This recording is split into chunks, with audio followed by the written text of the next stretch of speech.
Las teclas del piano aún conservaban el calor de pequeños dedos cuando Elena Morales desapareció el 15 de octubre de 2001, de su modesta casa de 2 pisos en el número 847 de la calle del Arce en Millbrook, Sevilla. Emma García, de 8 años, acababa de terminar su clase de piano del lunes por la tarde, sus diminutas manos luchando por tocar Estrellita ¿Dónde estás? De Mozart, con la determinación concentrada que hacía sonreír a Elena, a pesar de haber enseñado la misma pieza a docenas de niños durante sus 23 años de carrera. El padre de Emma, David, la había recogido exactamente a las 4:30 de la tarde,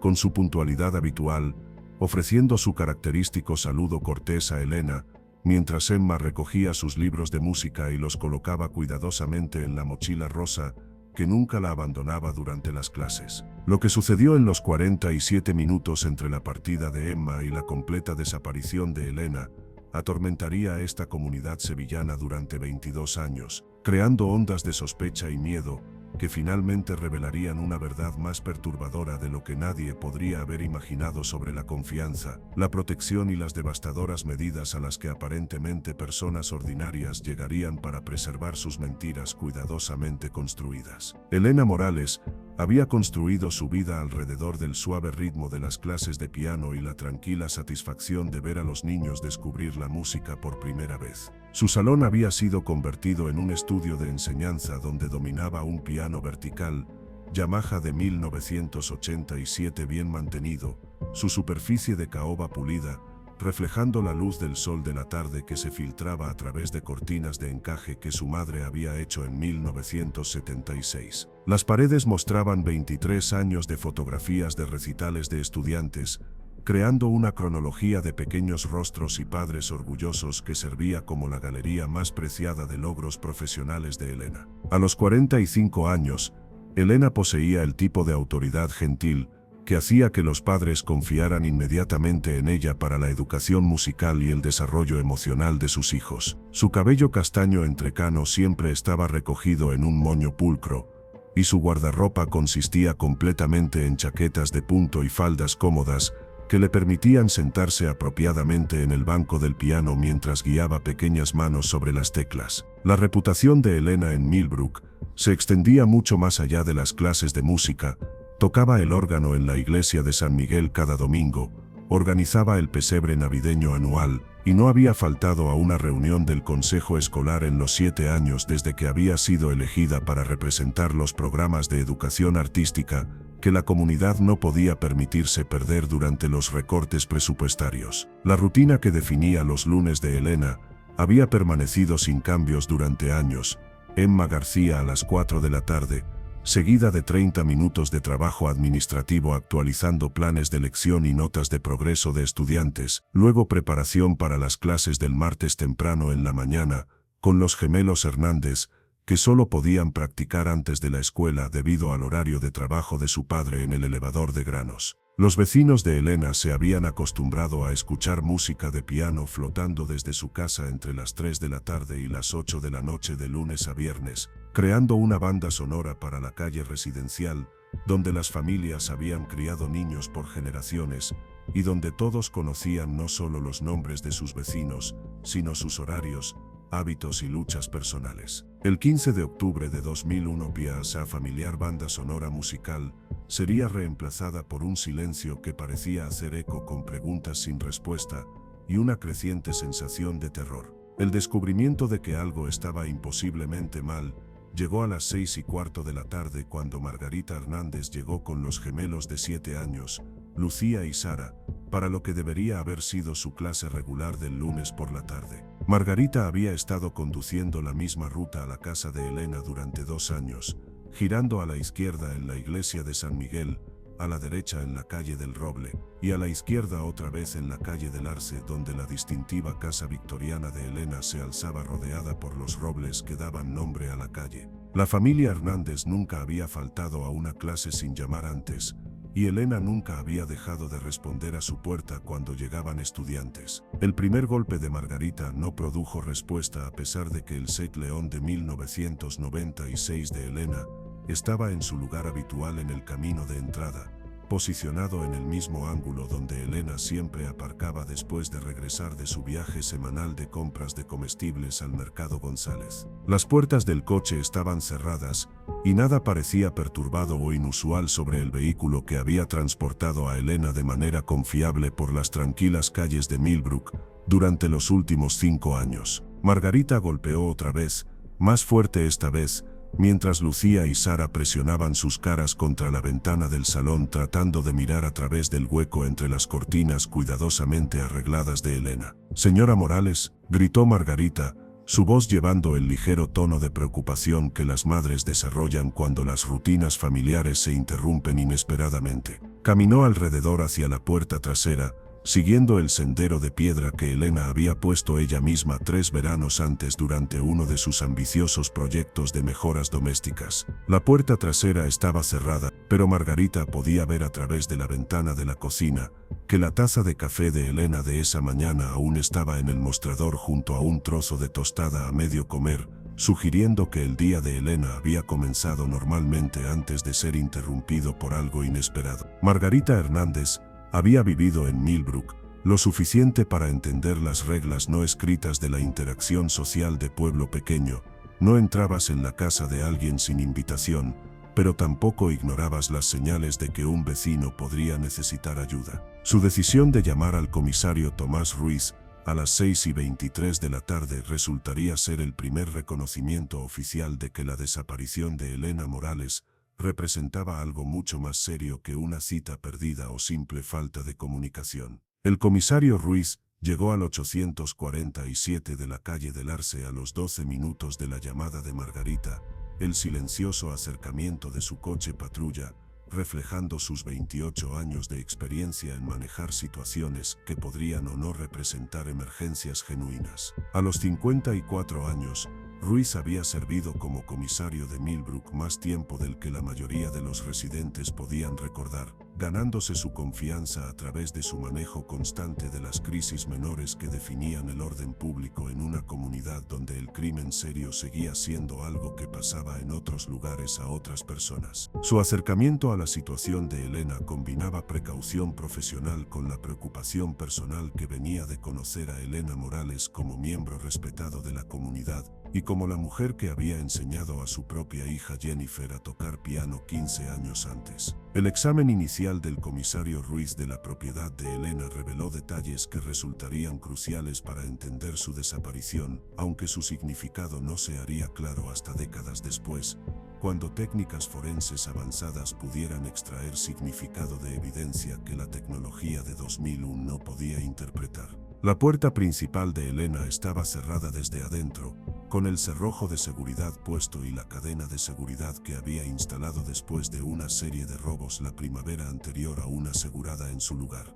La puerta trasera mostraba el mismo patrón, cerrada segura sin perturbaciones. Dentro de la casa Ruiz encontró una escena de normalidad interrumpida que planteaba más preguntas de las que respondía. El bolso de Elena estaba en el mostrador de la cocina, conteniendo su billetera con 47 euros en efectivo, tarjetas de crédito y la fotografía del carné de conducir que mostraba su ligera sonrisa y ojos gentiles. Las llaves de su coche colgaban en su gancho habitual junto a la puerta trasera y su teléfono móvil, una compra reciente que Elena había hecho a regañadientes después de que su hermana insistiera en que necesitaba comunicación confiable, permanecía enchufado en su cargador en la cocina, no mostrando llamadas perdidas o mensajes sin leer. El estudio de piano donde Elena había pasado la tarde enseñando a Emma García preservaba el momento exacto cuando la vida normal había sido interrumpida por algo que no dejó rastros obvios.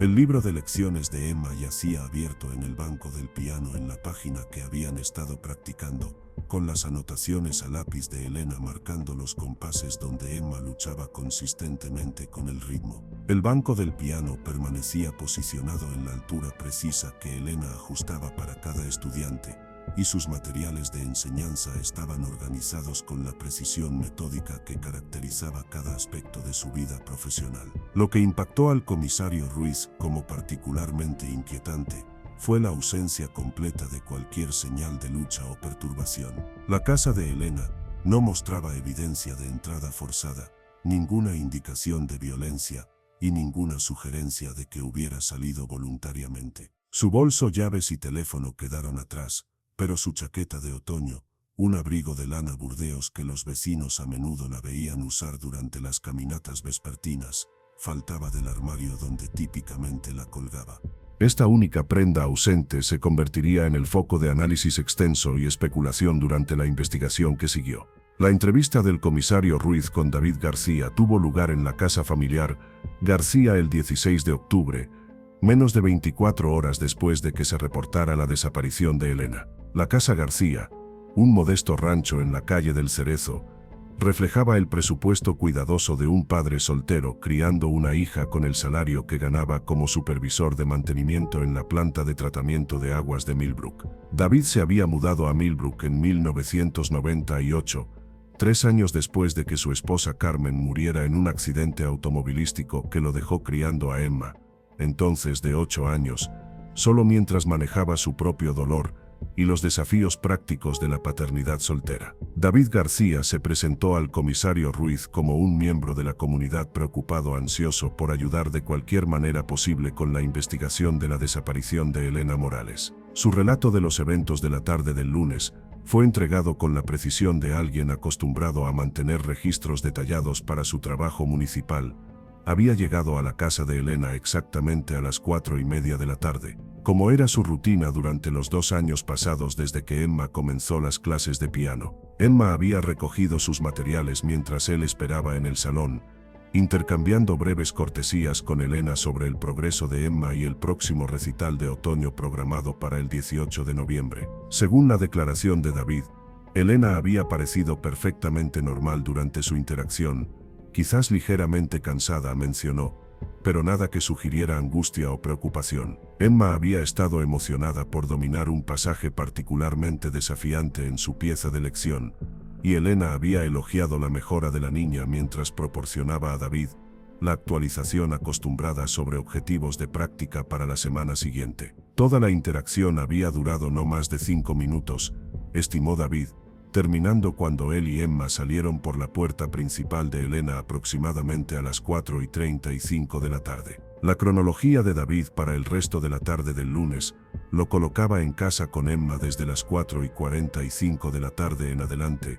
preparando la cena, supervisando la tarea y manteniendo la rutina estructurada que había ayudado tanto a padre como hija a lidiar con los desafíos continuos de la vida sin Carmen. Emma había practicado piano durante 30 minutos después de la cena, reportó David, trabajando en las piezas que Elena había asignado durante la clase de esa tarde. Ni David ni Emma habían visto a Elena otra vez después de salir de su casa, y ninguno había notado nada inusual sobre el vecindario u otras actividades de residentes. El comisario Ruiz encontró a David García directo y cooperativo durante su entrevista, mostrando el tipo de preocupación útil que Ruiz típicamente asociaba con residentes que genuinamente querían ayudar a los esfuerzos de orden público. David se ofreció voluntariamente a proporcionar información adicional si fuera necesaria, y se ofreció a ayudar a coordinar esfuerzos de búsqueda a través de la red de voluntarios en la escuela primaria de Emma. Su comportamiento durante toda la entrevista permaneció consistente, preocupado por el bienestar de Elena, concernido sobre el impacto que su desaparición podría tener en Emma y otros estudiantes de piano, y desconcertado por la ausencia completa de explicación de cómo una mujer podría simplemente desvanecerse de su propia casa sin dejar rastros. La búsqueda inicial de Elena Morales movilizó el espíritu voluntario de Millbrook, de maneras que demostraron tanto las fortalezas de la comunidad como sus limitaciones cuando se enfrentó a una crisis que se extendía más allá de la experiencia previa de cualquiera. Para el martes por la mañana, 16 de octubre, más de 60 voluntarios se habían reunido en el centro comunitario de Millbrook para organizar búsquedas sistemáticas de las áreas alrededor de la casa de Elena. Los coordinadores voluntarios, liderados por el párroco de San Miguel, Roberto Ayes, y asistidos por la directora de secundaria, Dolores Martínez, dividieron a los buscadores en equipos responsables de diferentes sectores geográficos de la comunidad y áreas rurales circundantes. Los esfuerzos de búsqueda revelaron la geografía física que definía la vida en Millbrook y el campo circundante, 847 residentes viviendo en una comunidad que había crecido gradualmente alrededor de la intersección de la carretera nacional 47 y la carretera provincial 12.000, con vecindarios residenciales extendiéndose hacia afuera, desde el área del centro histórico que consistía en 12 establecimientos comerciales, 3 iglesias y el edificio municipal que albergaba el cuartel de policía, estación de bomberos y la planta de tratamiento de aguas donde David García trabajaba. Más allá de las áreas residenciales, las tierras de cultivo se extendían por kilómetros en todas las direcciones, interrumpidas por bosquecillos, lechos de arroyos y edificios abandonados que proporcionaban innumerables ubicaciones donde alguien podría desaparecer o ser escondido. Las búsquedas voluntarias continuaron durante 6 días, cubriendo cada área accesible dentro de un radio de 8 kilómetros de la casa de Elena. Los equipos caminaron a través de los campos de maíz que habían sido recientemente cosechados, dejando rastrojos que crujían bajo los pies y proporcionaban líneas de visión claras a través de vastas extensiones de tierras de cultivo. Exploraron los bosquecillos de robles y arces que servían como cortavientos entre propiedades, empujando a través de maleza que no había sido perturbada por pies humanos en años. Revisaron graneros abandonados, edificios auxiliares no utilizados, y las alcantarillas de concreto que llevaban el arroyo González bajo varias carreteras provinciales. Los esfuerzos de búsqueda no produjeron rastro de Elena Morales, pero revelaron el impacto profundo que su desaparición estaba teniendo en una comunidad que nunca había enfrentado nada similar. Los padres comenzaron a caminar a sus hijos a la escuela en lugar de permitirles la independencia que previamente habían dado por sentada. Los residentes que nunca habían cerrado sus puertas comenzaron a usar cerrojos e instalar luces de seguridad. Las redes informales de confianza y apoyo mutuo que habían caracterizado la vida en Millbrook se tensionaron por la sospecha y el miedo que transformó a vecinos en sospechosos potenciales. Más significativamente para la dirección futura de la investigación, los esfuerzos de búsqueda establecieron relaciones y patrones de comunicación entre el orden público y miembros de la comunidad que influenciarían cómo se compartía e interpretaba la información durante los meses y años que siguieron. El comisario Ruiz se encontró manejando no solo una investigación criminal, sino también el bienestar psicológico de una comunidad que estaba descubriendo su propia vulnerabilidad al tipo de tragedia inexplicable que habían asociado previamente con ciudades más grandes y diferentes tipos de vecindarios. La Policía Nacional de España asumió responsabilidad primaria del caso de Elena Morales el 22 de octubre en Mines, una semana después de su desaparición, cuando los recursos locales resultaron insuficientes para el alcance y complejidad de una investigación que podría involucrar secuestro, asesinato u otros crímenes mayores que requerían experiencia especializada y capacidades forenses avanzadas. El inspector Raimundo Moreno, sin relación con la mujer desaparecida a pesar de compartir su apellido, trajo 15 años de experiencia investigando crímenes serios a través de España, incluyendo varios casos de alto perfil de personas desaparecidas que habían desafiado a agencias de orden público a través del país. La evaluación inicial del inspector Moreno de la evidencia y circunstancias rodeando la desaparición de Elena produjo un perfil preliminar que guiaría la dirección temprana de la investigación y finalmente resultaría tanto útil como limitante en maneras que no se harían aparentes hasta mucho después. Moreno categorizó el caso de Elena como un probable secuestro basado en la ausencia de su chaqueta, la falta de artículos personales que alguien podría tomar si saliera voluntariamente, y la ausencia completa de evidencia sugiriendo suicidio o muerte accidental. El hecho de que el coche de Elena permaneciera en su camino de entrada indicaba que su secuestrador había proporcionado transporte alternativo, lo cual sugería planificación y premeditación en lugar de violencia espontánea. El análisis del inspector de sospechosos potenciales se enfocó inicialmente en individuos que tenían acceso regular a la casa de Elena y conocimiento de su horario, un grupo que incluía estudiantes actuales y antiguos de piano, sus miembros familiares, proveedores de servicios que realizaban mantenimiento o reparaciones en su casa, y otros miembros de la comunidad cuyo trabajo o actividades voluntarias los ponían en contacto con Elena en una base predecible. Este acercamiento era metodológicamente sólido y reflejaba prácticas investigativas estándar, pero también creó una dinámica psicológica dentro de la comunidad,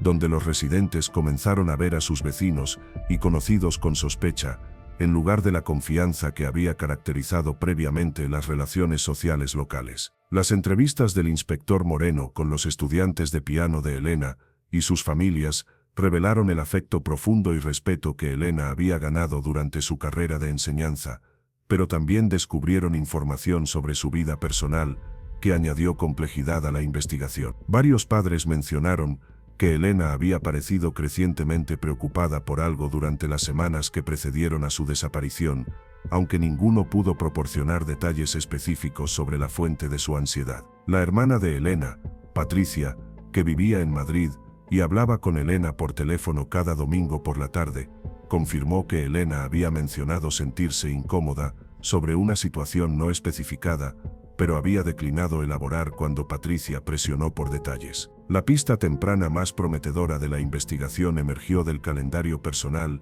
y sistema de programación de lecciones de Elena, donde el inspector Moreno descubrió que Elena había hecho varias anotaciones inusuales durante el mes de octubre. La práctica típica de Elena involucraba registrar información básica sobre la lección de cada estudiante, hora de llegada, piezas practicadas, asignaciones para la semana siguiente y ocasionalmente notas breves sobre mejoras técnicas u observaciones de comportamiento. Sin embargo, sus entradas para varios estudiantes durante octubre incluían referencias crípticas que parecían indicar preocupación o incertidumbre sobre algo más allá de asuntos pedagógicos normales. Entre estas anotaciones inusuales, las entradas relacionadas con Emma García se destacaron por su frecuencia y tono emocional. Elena había escrito preocupante junto al nombre de Emma en 3 ocasiones separadas, seguido de lo que parecían ser referencias abreviadas a conversaciones u observaciones que Elena había decidido eran significativas suficientes para documentar.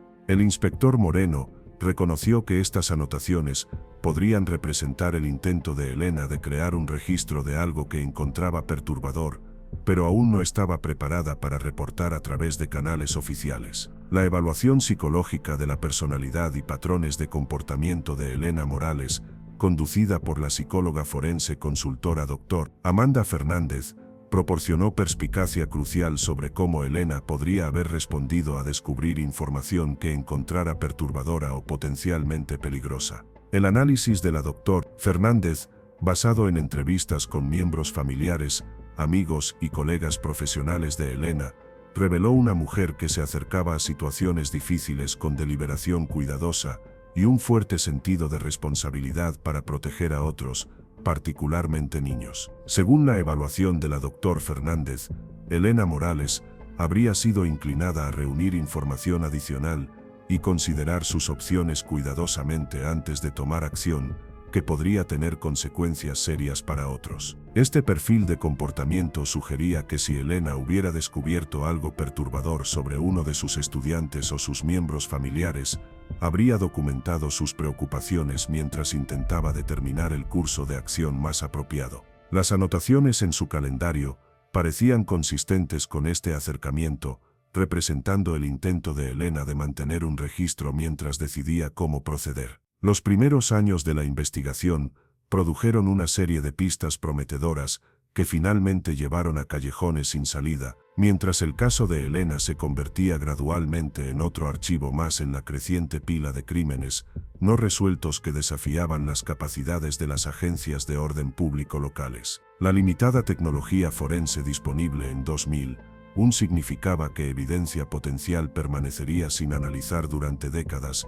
esperando avances en ciencia que aún no habían sido desarrollados. El análisis de ADN requería muestras relativamente grandes y bien preservadas, descartando muchos artículos que más tarde resultarían cruciales para resolver el caso. La hermana de Elena, Patricia, se convirtió en una defensora incansable para mantener el caso de su hermana en el ojo público, organizando vigilias anuales y presionando a los medios locales para que continuaran reportando sobre la investigación. Su determinación de nunca rendirse en encontrar respuestas se convirtió tanto en una fuente de inspiración como en una carga emocional para la familia extendida, que luchó por balancear el apoyo para Patricia con las necesidades prácticas de continuar con sus propias vidas. David García navegó los años posteriores a la desaparición de Elena, con la precaución cuidadosa de alguien que había aprendido que incluso las interacciones más inocentes podían ser malinterpretadas o escrutadas por autoridades y miembros de la comunidad. Sus colegas en la planta de tratamiento de aguas notaron que se había vuelto más callado y menos sociable, pero atribuyeron estos cambios al estrés natural de ser asociado con un caso criminal de alto perfil, en lugar de cualquier indicación de culpa personal. Emma García creció durante estos años formativos, llevando el peso de ser la niña cuyo profesor de piano desapareció, un papel que influyó en su desarrollo social y académico de maneras que se extendieron mucho más allá del impacto inmediato de perder a su mentor musical. David trabajó diligentemente para proteger a Emma de la atención no deseada, mientras se aseguraba de que recibiera el apoyo emocional necesario para procesar la pérdida confusa de alguien que había jugado un papel importante en su vida joven. Los años que siguieron vieron cambios graduales en la composición y prioridades de la comunidad de Millbrook, ya que las familias se mudaron hacia adentro y hacia afuera del área, y las nuevas generaciones crecieron sin recuerdos personales de Elena Morales o la crisis que había definido la experiencia de sus padres. La casa en la calle del Arce 847 cambió de manos varias veces, con cada nueva familia enfrentando la decisión incómoda de cómo relacionarse con la historia de la propiedad y si revelar su pasado a los niños que podrían hacer amigos con compañeros de clase, cuyos padres recordaban los eventos de 2001. La década de 2010 trajo avances revolucionarios en tecnología forense que ofrecieron nueva esperanza para resolver casos fríos que habían desafiado solución durante décadas. Las capacidades expandidas de análisis de ADN permitieron a los laboratorios extraer perfiles genéticos utilizables de muestras que previamente habían sido consideradas demasiado degradadas o contaminadas para análisis. Igualmente importante fue el desarrollo de bases de datos genealógicas comerciales que proporcionaron a los investigadores acceso a información genética de millones de personas que habían voluntariamente sometido muestras de ADN para investigación de ancestros. La inspectora Sara Chenetti de la Policía Nacional comenzó su revisión del caso de Elena Morales en 2018 como parte de una iniciativa más amplia para aplicar técnicas forenses modernas a investigaciones de casos fríos que habían permanecido sin resolver durante años. Chenetti trajo una perspectiva fresca al caso, combinando 17 años de experiencia en investigación criminal con conocimiento especializado de los métodos más recientes en análisis de evidencia y genealogía genética. Su revisión inicial del archivo del caso identificó varias piezas de evidencia física que habían sido recogidas en 2001 pero nunca sometidas a los tipos de análisis que ahora eran posibles con tecnología avanzada. Entre los artículos más prometedores estaba la agenda diaria de Elena, que contenía entradas manuscritas que habían sido fotografiadas y transcritas, pero nunca examinadas para rastros biológicos que podrían identificar a cualquiera que hubiera manejado el libro durante el periodo que llevó a su desaparición.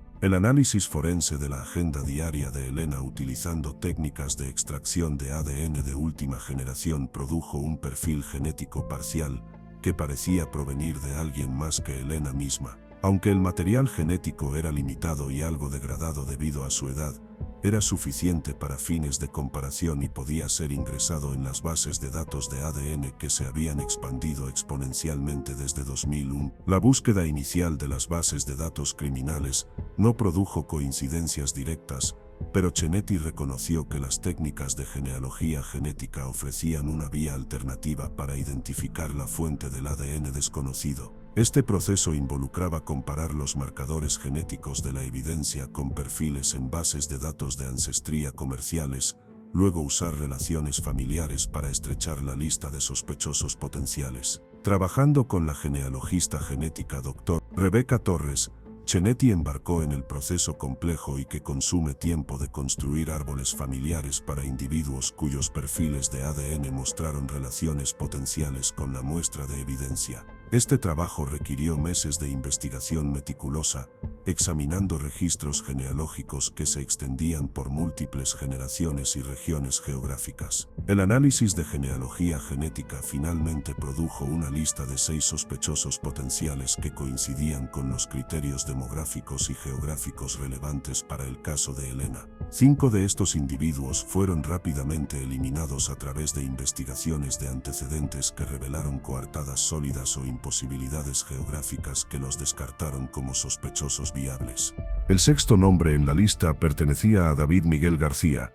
el padre de Emma García, y la última persona conocida que había visto a Elena Morales viva. La comparación genética indicó una fuerte probabilidad de que David hubiera manejado la agenda diaria de Elena durante el periodo inmediatamente anterior a su desaparición. La investigación de antecedentes renovada de Chenetti sobre David García reveló información que no había estado disponible para los investigadores originales, debido a las limitaciones de las bases de datos computarizadas y la comunicación entre agencias que existían en 2001. La historia de empleo y residencia de David mostró un patrón de reubicaciones que coincidían con quejas o investigaciones relacionadas con comportamiento inapropiado hacia mujeres jóvenes. Aunque ninguno de estos incidentes había resultado en cargos criminales formales, el patrón sugería una historia de comportamiento problemático que había sido manejado a través de movimientos geográficos en lugar de intervención legal. Más significativamente, Chenetti descubrió que David García había sido sujeto de una investigación de servicios de protección infantil en Castilla-La Mancha en 1997 después de alegaciones de que había actuado inapropiadamente con su hija Emma,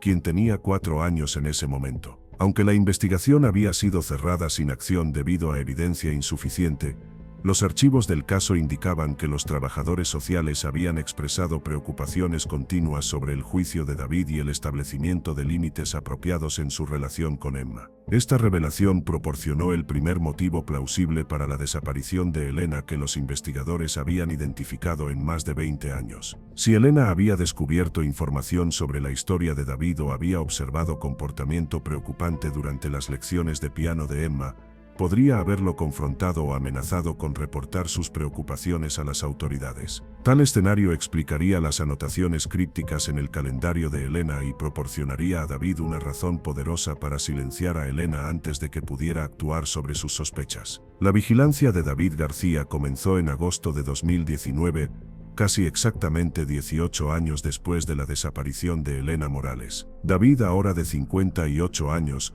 continuó viviendo en Millbrook y trabajando en la planta de tratamiento de aguas, manteniendo la misma rutina tranquila y no notable que había caracterizado su vida desde la desaparición de Elena. Su hija Emma, ahora casada y trabajando como enfermera pediátrica en Sevilla, visitaba raramente, manteniendo contacto mínimo con el padre que había criado sola después de la muerte de su madre. Durante el periodo de vigilancia, Chenetti observó que David había desarrollado varios comportamientos compulsivos que sugerían estrés psicológico significativo y posible culpa. Más notable era su ritual semanal de visitar el marcador memorial de Elena en el cementerio de Millbrook cada domingo después de los servicios religiosos, donde permanecería durante horas aparentemente llevando conversaciones unilaterales con la lápida. Estas visitas fueron acompañadas por muestras de emoción extrema, incluyendo episodios de llanto que parecían inconsistentes con el dolor normal de alguien que había conocido casualmente a la mujer desaparecida. El arresto de David García tuvo lugar el 15 de septiembre de 2023,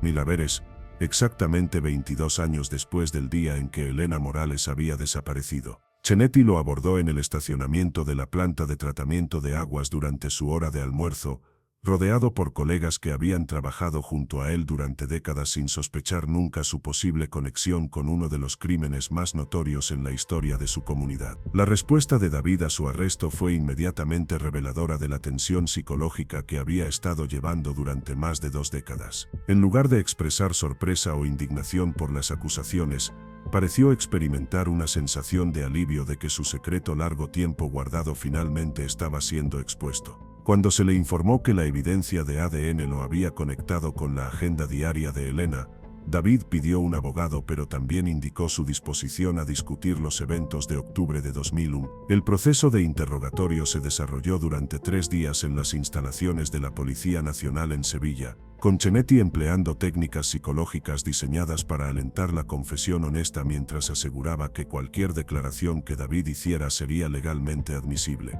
Las respuestas iniciales de David siguieron patrones predecibles de negación y de flexión, pero Chenetti pudo detectar signos de que sus defensas psicológicas estaban comenzando a colapsar bajo el peso de mantener una mentira elaborada durante tanto tiempo. El punto de inflexión llegó cuando Chenetti confrontó a David con evidencia de su investigación previa por servicios de protección infantil y le pidió explicar cómo Elena Morales podría haber aprendido sobre su historia con Emma. La realización de David de que los investigadores habían descubierto información que había creído permanentemente enterrada causó un colapso visible de su compostura cuidadosamente mantenida. La confesión de David García, entregada en una voz monótona que traicionó años de ensayo mental, proporcionó finalmente los detalles que la familia de Elena y la comunidad de Millbrook habían estado buscando durante más de 2 décadas. Según el relato de David, Elena lo había confrontado después de la lección de piano de Emma, el 15 de octubre de 2001 Veres,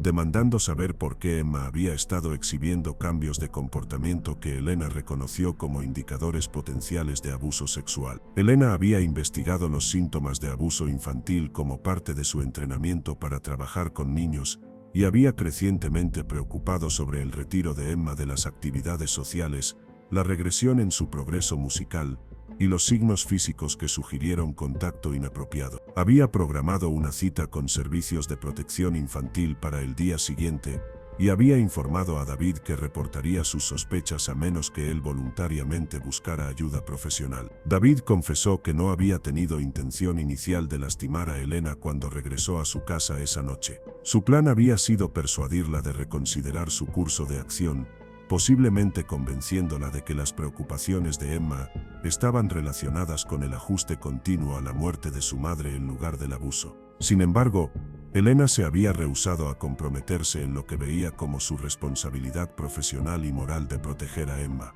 La confrontación que siguió escaló rápidamente cuando Elena amenazó llamar a la policía inmediatamente en lugar de esperar hasta el día siguiente. La lucha física que resultó fue breve pero fatal, terminando cuando Elena golpeó su cabeza contra la esquina de su piano durante el forcejeo. David describió los momentos que siguieron como un tipo de pánico que nunca había experimentado antes, mientras se daba cuenta de que Elena estaba inconsciente y perdiendo sangre rápidamente. Los detalles de cómo David había dispuesto del cuerpo de Elena demostraron el pensamiento calculado que había empleado incluso en medio de su pánico. Usando su conocimiento íntimo de la geografía local obtenido a través de su trabajo con el sistema municipal de agua, había identificado un pozo abandonado en propiedad rural aproximadamente 24 kilómetros al norte de Millbrook. La ubicación había sido elegida específicamente porque David sabía que era raramente visitada y porque la profundidad del pozo aseguraría que los restos de Elena nunca serían descubiertos accidentalmente. La operación de recuperación de los restos de Elena Morales requirió equipos especializados y técnicas de excavación que tomaron varias semanas completar. Cuando sus restos fueron finalmente recuperados en octubre de 2023, el examen forense confirmó los detalles esenciales de la confesión de David. Las heridas al cráneo de Elena eran consistentes con impacto contra una superficie dura como el piano que David había descrito, y la ausencia de traumatismo adicional sugería que su muerte había resultado del incidente único en lugar de violencia prolongada. El juicio de David García concluyó con su sentencia a prisión perpetua sin posibilidad de libertad condicional, pero el verdadero impacto del caso se extendió mucho más allá de la justicia legal. Emma García, ahora adulta con sus propios hijos para proteger, enfrentó la realización devastadora de que su padre había estado abusando de ella durante su infancia y había asesinado a la mujer que había tratado de salvarla.